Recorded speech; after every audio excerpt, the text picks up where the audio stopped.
시청자 여러분 반갑습니다. 오늘의 코인 월요일 시장 함께하고 있습니다. 오늘도 여러분들과 함께하게 될 이지영 앵커입니다. 자, 주말 사이에 또 시장에 다양한 이야기들이 쏟아져 나왔는데요. 비트코인 가격은 큰 변동성을 나타내진 않았습니다. 하지만 우리가 또 시장에서 챙겨봐야 할 다양한 인사이트들 오늘도 준비했기 때문에 여러분들께서 또 오늘도 함께 즐겨주시면 감사할 것 같습니다. 자, 그렇다면은 전거래 마감된 뉴욕 증시부터 살펴보시면서 또 시장에 관한 흐름들 하나하나 체크해 볼 텐데요. 뉴욕 증시는 일단 혼조 마감한 모습 보여줬습니다. 유럽 증시가 사상 최고치를 달성하는 흐름을 보여주고 있는데 이와는 조금 다른 모습들을 보여주고 있습니다. 아무래도 이번 주에 거시적인 경제 일정들이 상당히 많은데요.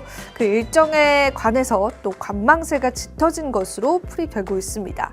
15일 날 4월 달 CPI 지표가 발표가 되는데 이 CPI 지표 발표에 따라서 또 금리 인하에 관해서 우리가 내다볼 수 있는 시점이기 때문에 관련한 흐름들도 저희와 함께 체크해 보시면 좋겠고요. 자, 그리고 뉴욕 증시 같은 경우에는 금리 인하 기대감이 전반적으로 있기는 했었지만 그래도 혹시 모를 또 하나의 변수가 있을 수 있다라는 생각 때문에 혼조 마감한 모습 보여줬습니다. 국채 수익률은 올라섰고 달러도 올라서는 흐름이었고요. 골드는 연일 좀 보합권을 나타내고 있기 때문에 사상 최고가를 달성했었던 골드 역시도 주춤하는 흐름들 이어져 가고 있다라고 보시면 되겠습니다. 그렇다면 글로벌 시가총액으로 넘어가서 비트코인의 시세 흐름들도 살펴보실 텐데요. 역시나 주말 사이에 크게 변동성은 없었습니다. 골드가 단연 1위를 차지하고 있고 마이크로소프트와 애플, 엔비디아 순으로 전 세계 글로벌 시가총액 순위를 차지하고 있는데요. 우리 비트코인은 9위를 역시나 차지하면서 실버 다음 차순에 현재 머물러 있습니다. 역시나 이제 실버와의 격차를 좁혀가고 있지는 못하는 상황인데요. 비트코인이 향후에 7만 달러 선을 넘어서게 된다면은 이러한 순위 변동성은 충분히 일어날 것으로 보이고요. 비트코인보다 더 적은 시가총액을 나타내는 게 우리가 잘 알고 있는 페이스북의 모회사죠. 메타 플랫폼이 되겠고요. 그리고 워렌 버핏이 운영하고 있는 버크셔 해서웨이 역시도 비트코인보다 못 미치는 시가총액 현재 나타나고 있습니다. 비트코인의 현 주소다라고 여러분들이 한번 살펴보시면 좋지 않을까 싶습니다. 자, 그렇다면은 암호화폐 시세 주말 사이 어떤 변동성이 있었는지 살펴보겠습니다. 외신 헤드라인에서는 이제 6만 1,000달러 선을 내어줬다라는 기사들을 심심치 않게 볼 수 있었는데 사실상 간밤에 또 올라서면서 6만 1,000달러 선 다시 한번 회복이 됐습니다. 6만 1,600달러 선에서 현재 거래되고 있고요. 이더리움은 2,900달러 선 나타내고 있습니다. 아직까지 이더리움 시세가 3,000달러 선을 못 미치는 흐름이기 때문에 추후에 흐름들 우리가 좀 지켜봐야 될 것 같고요. 일주일 등락폭으로 보자면 비트코인보다 이더리움 하락세가 조금 더 크다라는 부분도 챙겨보셔야 될 것 같습니다. 자, 그럼 알트코인 흐름들 살펴볼 텐데 솔라나 코인은 크게 변동성 없었고요. 리플 코인 역시도 지지부진한 흐름들 역시나 이어져 가고 있습니다. 특히나 눈에 띄는 게 밈코인들의 하락인데요. 도지코인과 시바이누 코인이 일주일 사이에 10%가량의 등락률을 나타내면서 시장에서 이 밈코인에 관해서 다시 한번 또 재평가받는 시기가 온 것 같습니다. 그래서 밈코인 보유자분들께서는 앞으로의 시세 흐름도 조금 더 면밀하게 살펴보셔야 되지 않을까 싶고요. 역시나 톤코인은 일주일 사이에 17%나 나타내면서 이 알트코인 중에서는 큰 강세를 나타내면서 시가총액 상위 차지하고 있는 모습입니다. 전반적인 시장의 마켓캡 0.5% 정도 상승을 하고 있고 크립토 공포 탐욕 지수도 약간의 탐욕 상태에 머물러 있다라고 보시면 되겠습니다. 지금 이제 국내 증시 시작 흐름으로 봤을 때는 암호화폐 시세 흐름들 좋은 방향성 이어져 가고 있는데요. 이러한 흐름들 뉴욕 증시 개장까지 이어질지의 여부들도 여러분들 살펴보시면서 흥미롭게 관망해 보시면 좋을 것 같고요. 저는 잠시 뒤에 또 인사이트를 통해서 시장에 관한 다양한 인사이트들 여러분들과 함께 하도록 하겠습니다. 오늘의 코인 가자! 네, 오늘의 코인, 오늘의 이지영의 인사이트 시간 여러분들과 함께 하고 있습니다. 자, 지금 며칠 동안 또 암호화폐 시장에 큰 모멘텀이 없는 시점이다라는 생각이 드는데요. 우리 투자자분들께서는 화끈한 또 불장을 기다리셨다가 어느 정도 조금 힘 빠지는 시간들이 이어지는 것 같습니다. 그러다 보니까 우리가 또 이 시장을 어떻게 대응해야 할지 고민이 많으실 것 같은데요. 자, 오늘도 시장에 관한 다양한 인사이트들 모아봤습니다. 그래서 하나하나 저랑 체크를 해보시면서 또 시장에 관한 흐름과 방향성도 잡는 데 도움을 받으셨으면 좋겠습니다. 자, 긴 시간은 아니지만 최대한 또 시간을 맞춰서 여러분들에게 또 좋은 정보들 함께 해드릴 테고요. 자, 오늘 그럼 주제부터 바로 한번 열어보도록 하겠습니다. 이지영의 인사이트 오늘 첫 번째 주제는요. 시장에 유일한 모멘텀이 있다면 과연 어떤 모멘텀이 될 수 있을까요? 자, 올해 정말 또 다사다난했던 그러한 시장을 보내왔었고 올해 우리가 빅 이벤트라고 여겼었던 비트코인 현물 ETF 그리고 추가적으로 반감기까지 지나온 시점인데 지금 이제 시장에 관해서 어느 정도 좀 힘이 빠졌다라는 분석도 있고요. 분석가들마다 정말 5만 달러 선 붕괴, 4만 달러 선 붕괴까지 외치고 있는 그런 분석가들도 상당히 많습니다. 그렇다면 우리가 현재 이 시점에서 어떤 모멘텀들을 좀 기다려야 되지 않을까 그런 생각들을 하다가 그래도 우리가 좀 오래 기다릴 수 있는 모멘텀들은 이더리움 현물 ETF이지 않을까라는 생각이 들었습니다. 그래서 관련해서 이제 여러 가지 자산 운용사들이 역시나 노력을 기울이고 있었는데 오늘은 이제 일단 우리가 시장에 큰 모멘텀이 될 수 있는 이더리움 현물 ETF에 관한 내용들을 좀 하나하나 가면서 또 이야기를 좀 나눠보도록 할게요. 자, 우선은 최근에 아크인베스트먼트에서 이더리움 현물 ETF 신청서를 냈는데 그 현물 ETF 신청서에서 스테이킹 옵션을 제외했다라는 소식이 전해졌습니다.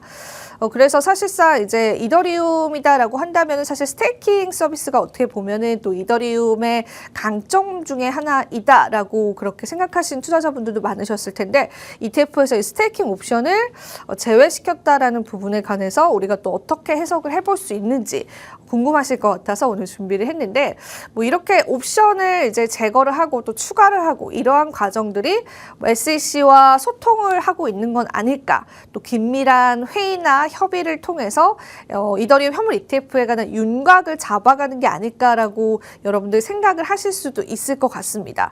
하지만 실제로 조금 찾아보니까 SEC 측에서는 현재 이더리움 현물 ETF에 관해서는 사실상 어떠한 이제 답변도 내놓고 있지 않다라고 합니다. 그러니까 아직까지 적극적으로 회의를 할 그러한 마음들까지는 없다라고 좀 해석이 되는 부분들이 있습니다. 그래서 당장의 이더리움 현물 ETF의 승인 자체는 어렵지만은 이렇게 아크에서 이러한 이더리움에 관한 이제 스테이킹 옵션을 제외했다라는 거는 어찌 보면은 SEC가 나중에 승인을 내릴 때 보다 용이하게 하기 위한 과정들로 보여집니다. 관련해서도 이제 블룸버그 애널리스트도 그렇게 좀 해석을 하기도 했었었고 실제로 증권거래위원회 SEC 같은 경우에는 이제 그들이 이제 신청했던 서류에 관해서 코멘트가 좀 없는 상황들이 연출이 되고 있는데 이렇게 이제 아크뿐만 아니라 또 다른 운용사들이 이제 수정 제출을 한다라는 거는 어찌 보면 후에 있을 논평에서 최대한 시간을 단축시키려고 하는 그런 노력으로 보여진다라는 해석이 있습니다. 그들이 이제 거부를 할 수 있을 만한 빌미들을 하나둘 제거를 하는 거죠. 사실 이더리움의 스테이킹 옵션이다라고 한다면 SEC 측에서 충분히 딴지를 걸고 넘어갈 수 있는 부분들이기 때문에 그러한 부분들을 아크 측에서도 빠르게 이제 제거를 하고 또 계속해서 이제 보완을 해 나가면서 이러한 신청서를 제출을 한다라고 보시면 되겠고 자, 그렇다면 이제 중요한 거는 SEC가 답변을 언제 줄 것이냐. 물론 이제 최근에도 승인을 연기했다라는 소식들이 전해졌는데 지금도 대략 한 10개 정도의 운용사들이 비트코인 현물 ETF에 관한 신청을 계속해서 하고 있습니다. 그럼 그 데드라인이 언제인가? 그 데드라인에 맞춰서 시장의 변동성이 있을 것인가? 또 이제 SEC는 어떤 답변과 어떤 피드백을 내놓을 것인가? 그런 것들 체크해 보는 게 좀 중요할 것 같아요. 그래서 이더리움 현물 ETF에 관한 승인 일정들이 또 정리된 외신 자료들이 있어서 제가 여기 자료를 통해서 한 번 더 정리를 해봤습니다. 우리가 이 데드라인들, 승인 일정들을 조금 같이 체크를 해보면서 보시면서 과연 이제 SEC의 답변 혹은 스탠스가 어떻게 될지, 반려를 하더라도 그 반려한 부분에 관한 피드백을 줄지 혹은 그냥 예전처럼 묻지마 거절을 할지 이런 부분들 같이 체크를 해보셔야 될 것 같은데요. 여기 보시면 이제 정리된 자료들이 하나하나 있습니다. 그래서 이더리움 현물 ETF에 관한 데드라인, 그러니까 승인에 관해서 SEC가 답변을 해줘야 하는 그런 일정들을 우리가 하나하나 체크해보면 좋을 것 같습니다. 가장 빠른 날이 5월 23일이고 당초 예상 자체가 사실 우리가 시장을 굉장히 희망적으로 봤을 때는 5월 승인을 좀 예상을 하기도 했었는데, 일단 바네크 이더리움 ETF가 5월 23일 데드라인으로 현재 적혀져 있는 상황이고요. 그 다음에 아크 트레니셔스 같은 경우에는 5월 24일 바로 다음 날입니다. 그 뒤로 이제 쭉쭉쭉 일정이 있는데, 해시텍스 같은 경우에는 이제 6월 달로 넘어가게 되고요. 6월에 이제 그레이스케일 이더리움 트러스트까지도 포함이 되어 있습니다.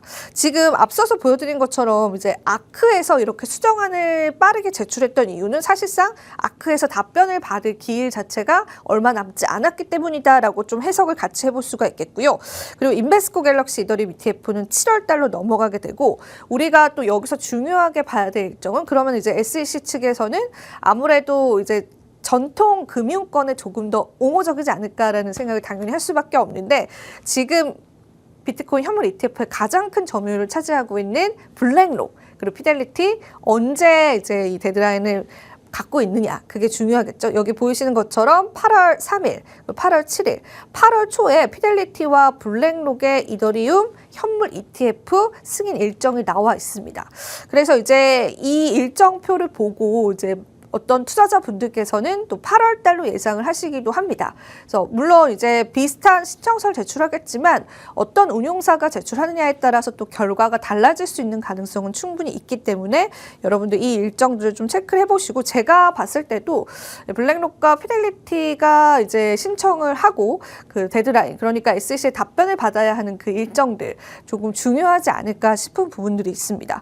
그래서 이 일정표를 보시면서 이더리움 현물 ETF에 관한 이제 가능성 여부, 승인 가능성 여부를 면밀하게 살펴보셔야 될 것 같습니다. 물론 그 전에 승인이 될 것 같다라는 윤곽들은 충분히 드러날 것입니다. 왜냐하면은 비트코인 현물 ETF 승인 전에서도 이제 SEC가 굉장히 분주하게 이런 운용사들과 회의를 진행을 하기도 했었기 때문에 그러한 또 가능성을 엿볼 수 있는 환경들은 포착이 되겠지만, 그래도 실질적인 이제 데드라인들, 언제 답변을 좋아하는지 일정들은 같이 한번 체크를 해보면 좋지 않을까 싶어서 오늘 좀 준비를 했습니다. 일단 이더리움 현물 ETF가 승인이 된다라는 것 자체가 지금 좀 심심한 시장에서 그래도 모멘텀을 줄 수 있는 거리가 될 것 같아서 이 부분들을 좀 중요하게 생각할 수밖에 없지 않았나 싶고요.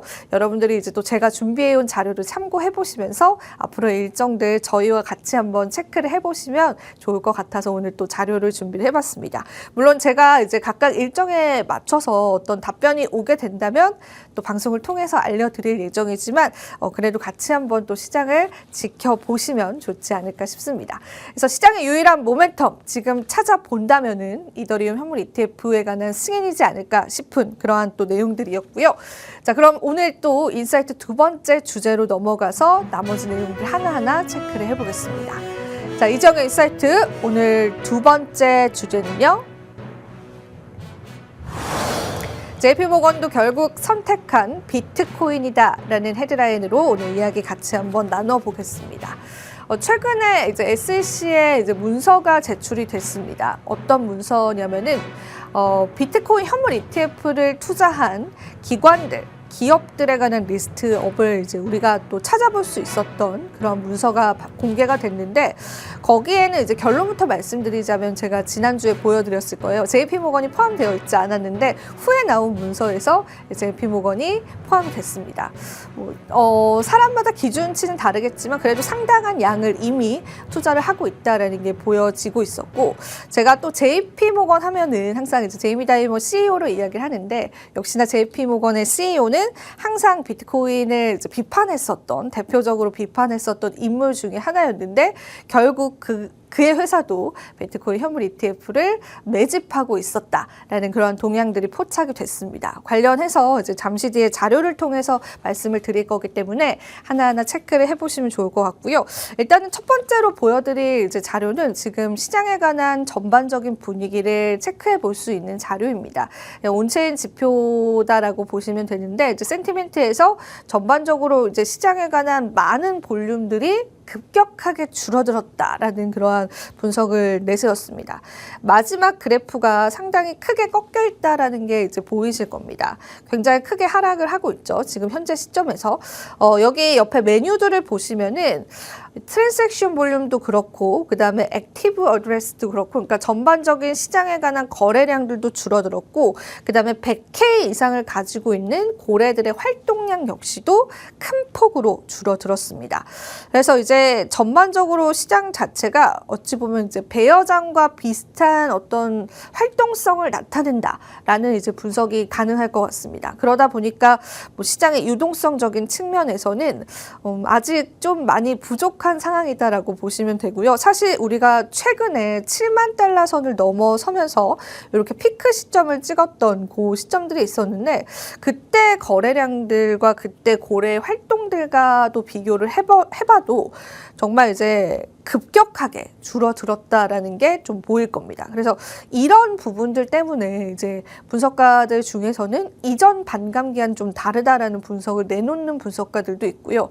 또 이제 어떤 분석가는 반감기 패턴과 똑같이 이루어지고 있다라는 그런 분석을 내놓는 좀 다양한 의견들이 좀 존재하는 것 같습니다. 하지만 이 차트 자체가 그냥 이제 지금 현재 시장에 관한 팩트다라고 보시면 되고요. 100K 이상을 가지고 있는 고래들의 활동량도 상당히 크게 줄어들었고 그 다음에 이제 주소 수뿐만 아니라 이런 전송량들, 볼륨량들 같은 경우에도 현재는 큰 폭으로 줄어든 상황이다라고 여러분들이 좀 체크를 같이 해보시면 좋겠습니다.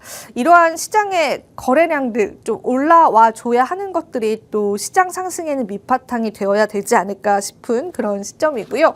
계속해서 또 이야기를 좀 이어가 보자면은 그럼에도 불구하고 우리가 또 비트코인 현물 ETF에 관한 성적표를 한번 이야기를 하자면은 비트코인 ETF가 최단기간에 100억 달러를 돌파한 유일무이한 ETF다라는 분석이 나왔습니다. 에릭 발추나스의 또 트위터 글을 잠시 발췌를 해왔는데 일단 비트코인 현물 ETF는 월가가 내놓은 금융 상품 중에서는 가장 빠른 속도로 자금을 끌어모은 그런 ETF다라고 합니다. 그 부분을 또 증명하는 또 차트 자료들이 있어서 같이 살펴보시면 좋을 것 같고요.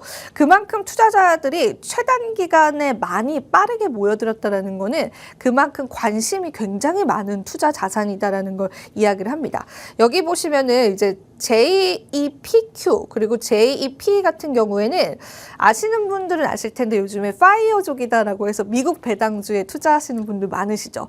미국 배당주에 투자하면 이제 배당금을 거의 월배당으로도 받을 수 있기 때문에 거의 이제 몇 억 정도를 투자를 하시고 월급처럼 이제 받아 가시면서 편안한 여생을 누리려고 하는 그러한 또 집단을 우리가 또 파이어족이라고 최근에 부르는데 그런 분들께서 많이 투자하시는 고배당의 ETF 상품입니다. 미국 배당주다라고도 알려져 있고 실제로 JP모건에서 운용하는 그러한 또 ETF 중에 하나인데 이렇게 유명하고 이렇게 많은 자금이 들어가 있는 ETF 상품도 이 자산을 모으는데 647일 그리고 746일이 걸렸다라고 하는데 IBIT와 FBTC 그러니까 블랙록과 피델리티는 비트코인 현물 ETF로 이렇게 100억 달러를 모으는데 그냥 고작 49대 그러니까 49일, 77일밖에 걸리지 않았다라는 그러한 또 비교 분석된 차트가 있습니다. 그래서 실질적으로 굉장히 흥행성 여부에서는 엄청난 흥행을 하고 있다라고 보시면 되고 이 흥행성 여부가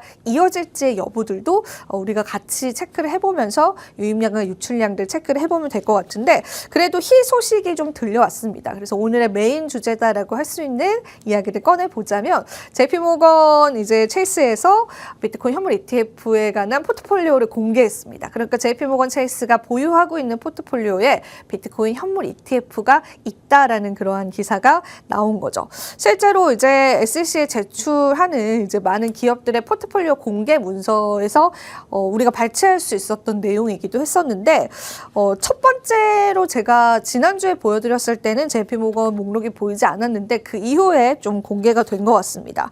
그래서 미국의 최대 은행인 JP모건 체이스가 비트코인 관련 상장 지수 펀드 ETF에 대한 투자를 공개를 하게 됐고요. 이 JP모건 같은 경우에는 블랙록 것만 산 것이 아니고요. 이제 블랙록 것도 사고 그레이스케일 것도 사고 비트와이즈 것도 사고 좀 비교적 여러 개의 자산 운용사의 이제 비트코인 현물 ETF를 매입한 그러한 정황들이 포착이 됐습니다.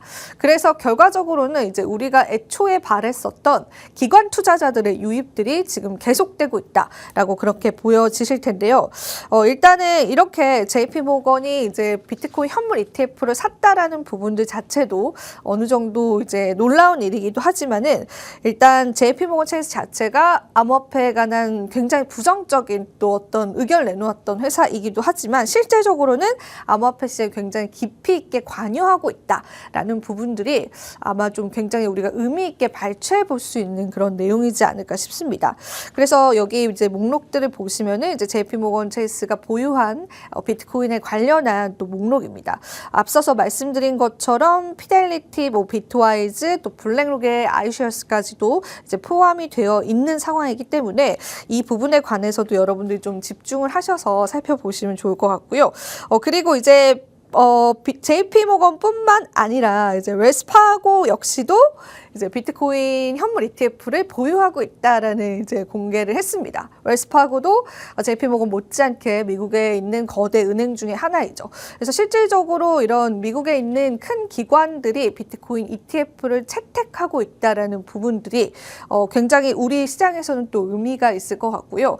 앞서서 보여드린 차트처럼 지금 이제 이렇게 큰 자산을 모으는데 얼마 걸리지 않았던 비트코인 현물 ETF가 이 흥행성의 여부들을 계속 이어갈지 여부들은 개인 투자자분들의 이제 매집도 중요하지만 이런 JP모건과 웰스파고와 같은 기관들의 매집도 굉장히 중요한 것 같습니다. 그래서 이제 기관 매집과 개인 매집을 같이 우리가 살펴보면서 앞으로 또 추가적인 흥행성들이 계속 이어질지 여부들도 살펴보시면 좋지 않을까 싶습니다. 그리고 또 한 가지 재미난 이야기가 있는데요. JP모건 같은 경우에는 비트코인 이제 ATM 제공업체인 비트코인 디포의 주식까지도 보유를 하고 있다라고 합니다. 실제로 비트코인 ATM 제공업체인 디포의 주식이 약 47,000달러 상당이다라고 하니까 거의 주식수로 하자면 25,000주 정도를 또 보유하고 있다라고 하니까 실제적으로 암호화폐 시장에 관여하고 있는 부분들은 우리가 또 수치적으로 확인해 볼 수 있는 그러한 시점이다라고 보시면 될 것 같습니다. 그래서 여러분들이 좀 다각화해서 시장을 바라보시면 좋을 것 같고요.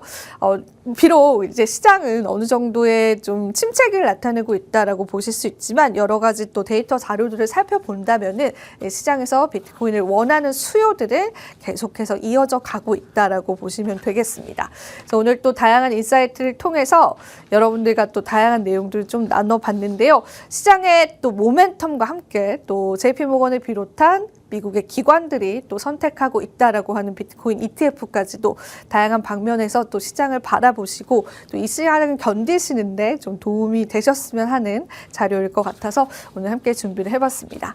자, 오늘도 또 이지영의 인사이트를 통해서 여러분들에게 다양한 정보들 함께 해드렸는데요.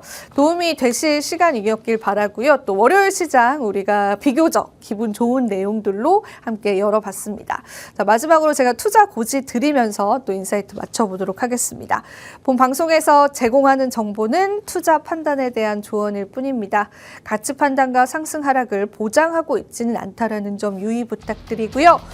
저희는 내일 이 시간에 더 알찬 정보들로 찾아뵙도록 하겠습니다. 오늘도 시청해주신 여러분 고맙습니다.